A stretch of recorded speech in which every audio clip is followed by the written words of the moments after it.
cada dia uma esperança. Obrigado por esta vida, oh mãe querida. Meu nome é Sérgio de Sales e gostaria de passar um testemunho de fé, um testemunho de conversão, da minha conversão. Eu tive, na madrugada do dia 13 de maio de 2000, uma experiência mística com Nossa Senhora. E essa experiência que eu tive com Nossa Senhora me transformou completamente, me transformou. Mudou as minhas convicções, mudou o meu modo de pensar e meu modo de agir. Mas eu preciso dizer para vocês, dizer para as pessoas o que eu era e o que eu fazia antes. Desde os 12 anos de idade, eu passei a frequentar uma determinada igreja evangélica. E ali naquela igreja, acreditei estar fazendo a vontade de Deus. Me dediquei ao trabalho, à disseminação, à pregação do Evangelho às pessoas, principalmente de outras igrejas, de outras seitas religiosas, e principalmente católicas, espíritas. Tentava convencer essas pessoas de que o local que eles estavam não era, que a religião que professavam não era verdadeira. Acreditava que a igreja que eu estava era a igreja verdadeira, por isso estava sempre tentando convencê-las. Desde os 12 anos, então, estava nessa igreja, determinada igreja evangélica, e lá cresci, estudei, me tornei então aos 17 anos, depois de batizado, me tornei missionário e logo em seguida me tornei pastor evangélico. E permaneci muito tempo desta forma, sempre acreditando com fé e veemência nas minhas convicções.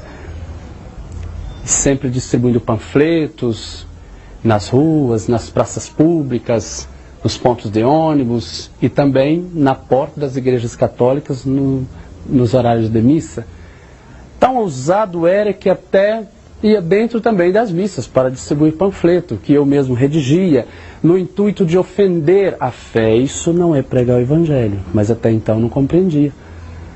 Distribuindo panfletos, material, e dizendo sempre às pessoas: você precisa aceitar Jesus como seu único e suficiente Salvador.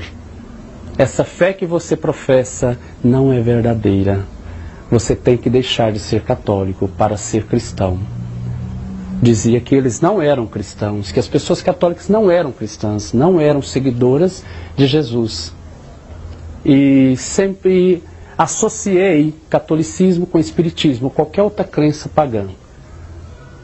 Dentro das igrejas, eu fico imaginando, pregando o Evangelho, distribuindo panfleto, nas praças públicas e nos locais de grande concentração.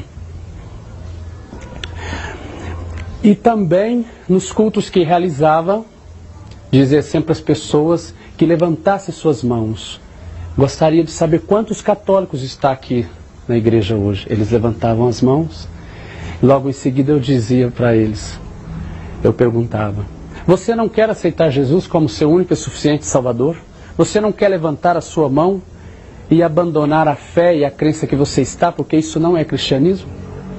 O mais interessante é que as pessoas levantavam as mãos, aceitavam a minha palavra, aceitavam o meu pedido, aceitava esse testemunho. E eu fico pensando até hoje, e faço uma pergunta para mim mesmo: que tipo de católico é esse que abandona a sua igreja? Que tipo de católico é esse que se deixa persuadir por essas pregações errôneas, maldosas e ofensivas? Morava então na cidade de Uberlândia, em Minas, e recebi no dia 11 de maio o convite de pastores da cidade de Goiânia para então ir visitar esta cidade para pregar nos dias 13, 14, 15 e 16 de maio de 2000. Deixei naquela cidade de Uberlândia minha mulher e minha filha, que hoje tem 8 anos de idade. Fui para aquela cidade, cheguei no dia 12, então, na madrugada do dia 13 de maio, quando então estava ali arrumando meus panfletos, o material, de minha autoria, carimbo do endereço do local onde seria realizado o evento. Comecei então a preparar os papéis, porque no outro dia gostaria de então distribuir na porta das igrejas católicas, nas praças, nas ruas, a fim de que as pessoas então fossem até o local do evento. De repente, veja só, comecei a sentir naquele apartamento onde aluguei para passar os dias 13, 14, 15, 16, um perfume. E não era um perfume como outro qualquer. Era um perfume suave, de rosas e penetrante. As janelas estavam fechadas, as portas, e eu então comecei a procurar a origem daquele perfume. Era suave e penetrante. Abri a janela, pus o rosto para fora. Será que é aqui do lado de fora? Não. O frio que estava fazendo, as janelas estavam todas fechadas. Percebi então uma outra coisa. Eu não estava sozinho. Tem mais alguém aqui comigo. Alguém chegou. E está aqui.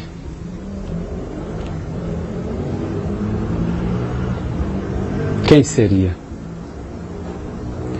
Imaginei, acho que o Espírito Santo veio sobre mim para me dizer assim: siga seu trabalho, siga seu caminho, continue quebrando as imagens, continue dizendo para as pessoas com fé e veemência, com coragem, continue atacando a mentira, continue pregando com coragem, com veemência, com ousadia, continue fazendo como João Batista o fazia, que não tinha medo de falar a verdade para quem quer que fosse.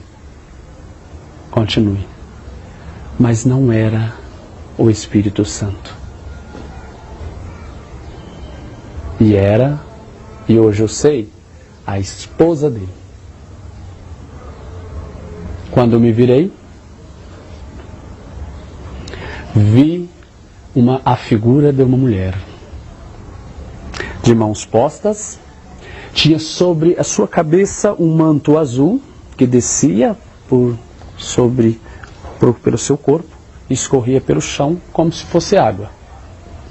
O seu olhar estava no céu, as mãos postas uma sobre a outra, e de seus olhos corriam lágrimas, e ela estava ali, imóvel. Ao seu redor, luz de várias cores, e ela estava ali, silenciosa, imóvel. E eu fiquei observando. E não sei quanto tempo se passou. Quanto tempo se passou? O silêncio entre mim e ela, não sei. Depois de um certo tempo então, mesmo sentindo assim as pernas, parecia que me faltavam. Parecia que eu não ia conseguir. Não estava conseguindo me manter de pé. Com um pouco de dificuldade, eu pergunto a ela: quem é a senhora? E ela então baixa agora seus olhos sobre mim, olha para mim. Difícil é descrever para você o olhar de Maria, a voz de Maria, bem como a presença de Maria naquele lugar. É difícil. Poderia ser dessa forma. A voz de Maria é a voz da sua mãe. O olhar de Maria é o olhar da sua mãe. E a presença de Maria é a presença de sua mãe. Porque é muito familiar. Te dá proteção, te dá força, te ampara, te ajuda. É a presença do amor que até então desconhecia. Ela me dirige a palavra também e me dá a sua resposta. E a sua resposta, a resposta de Maria, é esta: Sou a amada do Poderoso, a muito bendita entre as mulheres, geratriz da graça divina, pois em mim se alojou o Verbo de Deus. Muito bendita entre as mulheres. O Poderoso me chama bendita e os meus filhos me chamam de mãe. E eu faço outra pergunta. A senhora é Santa Maria dos Católicos? Pergunto. E então ela responde: Sou a mãe dos cristãos e da humanidade. Por 1000 títulos me honram, por 1000 nomes me chamam. Meus filhos me chamam de mãe, o Poderoso me chama a bendita. Então não me resta mais dúvida.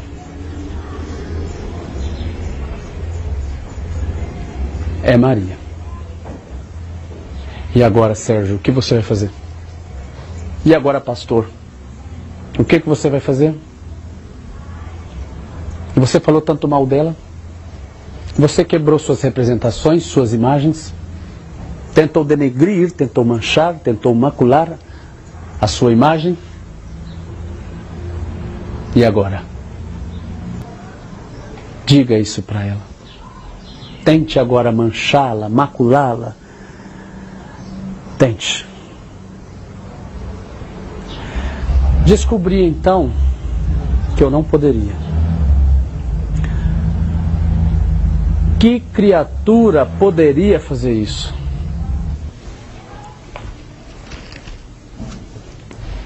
Então eu fico imaginando e fiquei me perguntando: de onde vem essa pessoa? Fiquei me perguntando. Ela se importou comigo. Era Maria. Eu não tinha mais dúvida nenhuma.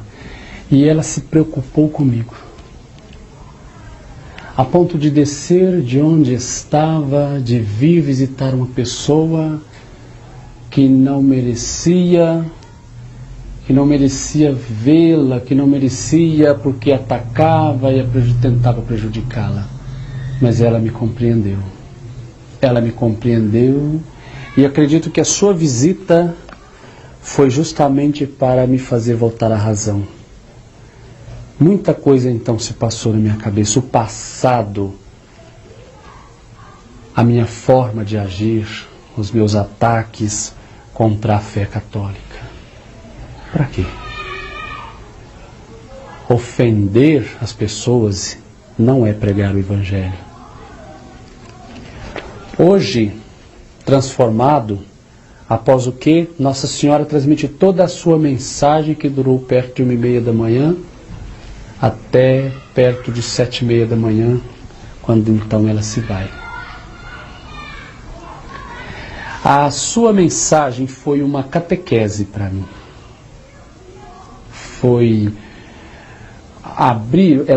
A sua mensagem abriu o meu entendimento. Me mostrou coisas que até então, antes, eu não sabia. Mesmo porque eu não acreditava no Evangelho completo. Eu acreditava apenas, não pregava um Evangelho incompleto, já que tinha 7 livros a menos. E hoje descobri coisas novas, que até então não sabia. Descobri que para pregar o Evangelho não se pode ofender as pessoas, é preciso amar. Ela me ensinou a amar. A amar. Que é melhor do que ela. Ela então começa a transmitir sua mensagem. Após a sua apresentação. Ela não chegou, de repente, avançando, como que chegando e dizendo: eu sou Maria Santíssima e vim pedir satisfações. Você quebrou as minhas representações, imagens, tentou se afastar o povo de mim? Não. Primeiro o perfume tomou conta daquele lugar. Depois ela surge, silenciosa, ali, me esperando até dirigir a palavra a ela. Ela silenciosa e não me olhou também, olhando para o céu, mãos postas, as lágrimas corriam. Ela esperou que eu dirigisse a palavra. Logo em seguida, começa a transmitir a sua mensagem. Essa é a linguagem de Maria.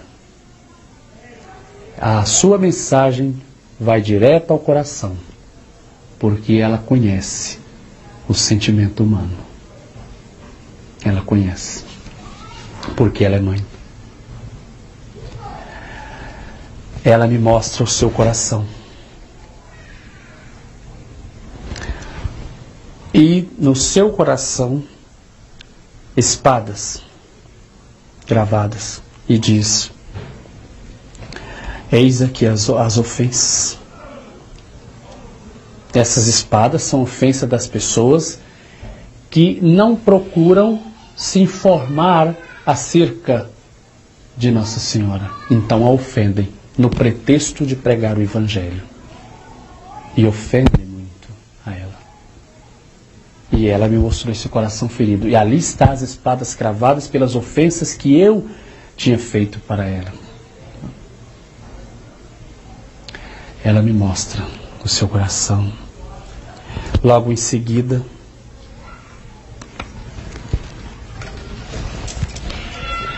me mostra um rosário. E me diz para rezá-lo pela Santa Igreja e pelo mundo inteiro, pela libertação das pessoas. E muitas outras coisas também, profundas e tocantes. A oração do rosário. E a dizer para todas as pessoas na Santa Igreja que fiquem onde estão. Vocês não precisam sair daí. Fiquem onde estão. Você não precisa sair. Você acredita que Jesus está presente na Eucaristia? Você acredita no sacramento? Você acredita que a Igreja é única, santa, católica, apostólica, romana? Você não precisa sair daí para engrossar as fileiras daqueles que não acreditam nessa igreja que você está.